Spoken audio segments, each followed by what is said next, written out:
My name is Laura, and today I'd like to present a study on how acute stress affects evidence accumulation. In day-to-day life, we often need to gather and integrate information sequentially in order to make a judgment. This frequently occurs in stressful environments. Think, for example, of a doctor gathering evidence in order to select the best treatment option for their patient. Despite such scenarios being commonplace, little is known about how acute stress alters the way in which people accumulate information. Here, we therefore manipulate stress levels to examine how it changes the way people accumulate information and make judgments. We hypothesized that the impact of stress on evidence accumulation is valence dependent. Stress signals a high-risk environment, and in these environments, it's adaptive for us to respond by selectively reducing the amount of evidence required to reach undesirable conclusions in order to make more conservative judgments. This is adaptive as it decreases the likelihood of selecting risky actions. 91 participants took part in this study and were assigned to either the stress or control group. Prior to the task, participants in the stress group experienced a social threat manipulation designed to increase stress and anxiety through the anticipation of a stressful event occurring at the end of the experimental task. We assessed our manipulation using the Spielberger state trait anxiety inventory and found that this manipulation resulted in increased anxiety in the stress group relative to participants in the control group. After the manipulation, participants saw an animated sequence of televisions and telephones passing along a conveyor belt. There were two types of trials in which participants visited a telephone factory, which mainly produced phones and some televisions, and trials in which they visited a television factory, where stimuli proportions were reversed. So here, based on the proportion of stimuli, we would assume that participants are in a telephone factory. Participants were tasked with judging whether they were in a telephone factory trial or a television factory trial, based on the stimuli proportions they observed. They were free to respond as soon as they wished and were incentivized for accurate judgments. Participants were informed that one of the two factories was desirable for them. That is to say that whenever they visited the desirable factory, they would receive a bonus. This bonus was entirely outside of the participants' control and not affected by their judgments. So here, let's say that participants are informed that the telephone factory is desirable. And as we know, participants are in fact in a telephone factory. They therefore, irrespective of their response, receive a bonus. So here our participants are rewarded for accuracy as they correctly deduce they're in a desirable factory, and they get a bonus for being in a factory that is considered desirable for them. We first examined whether stress alters the strength of the evidence participants required to make a judgment using a psychometric function.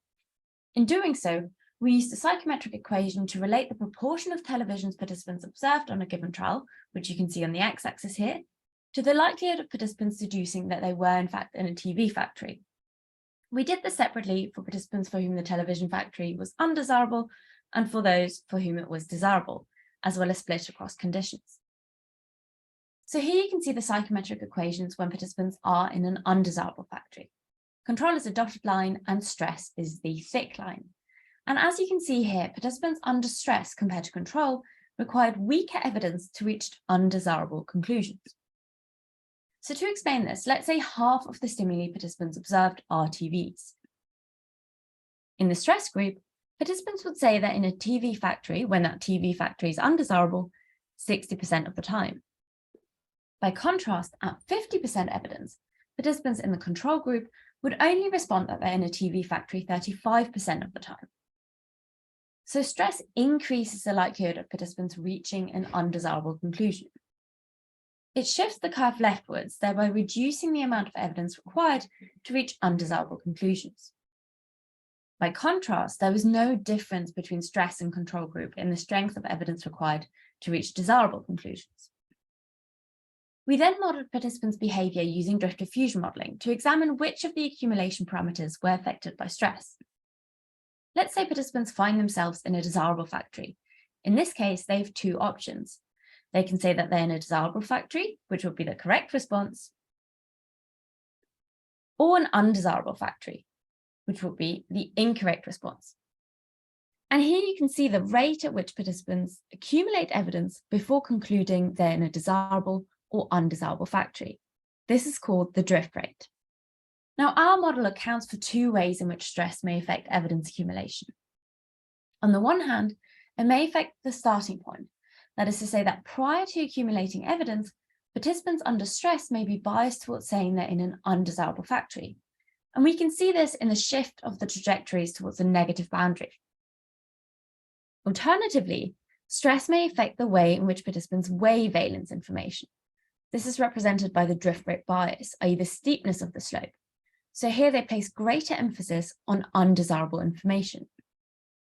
We found that stress significantly altered only one element in the accumulation process, the drift rate bias.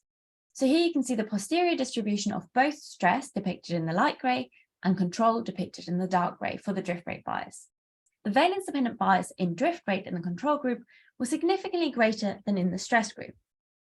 This means that while for controls, participants weighed desirable evidence more than undesirable evidence, leading to a higher drift rate towards desirable conclusions, under stress, this bias is corrected for. And in fact, participants had a selective increase in the drift rate towards undesirable conclusions. We didn't observe a difference in any of the other parameters, so in the interest of time, I won't go into them here. We then looked at how judgment accuracy was affected by stress. Accuracy is depicted on the y-axis here for both desirable in blue and undesirable factories in red. And we saw that, interestingly, control participants were more likely to miscategorize undesirable environments than desirable environments. And as you can see, stress corrected for this positivity bias in judgment accuracy, meaning that under stress, there was no difference in judgment accuracy between desirable and undesirable factories. So to summarize, we found that participants under stress compared to control required weaker evidence to reach undesirable conclusions. Drift diffusion modeling revealed that this was due to a selective increase in the drift rate towards undesirable conclusions under stress, which was also reflected in the fact that stress corrects for valence-dependent bias in judgment accuracy. These findings demonstrate that the process of evidence accumulation is sensitive to stress in a manner that may be adaptive. Humans flexibly adapt to environmental demands, responding to threatening environments by selectively reducing the amount of evidence required to reach undesirable conclusions. This in turn can then lead to decreased likelihood of selecting risky actions. The results can help us understand how stress, such as personal or professional turmoil, affects people's judgments. Finally, I'd like to thank my fellow co-authors, Kristen Witter, Gloria Fang, and Tally Sherratt, as well as all the other members of the Effective Brain Lab, and of course you for your attention. I look forward to hearing from you, and I'm happy to answer any questions. If you'd like to read the full paper that's now out in Journal of Neuroscience, please scan the QR code.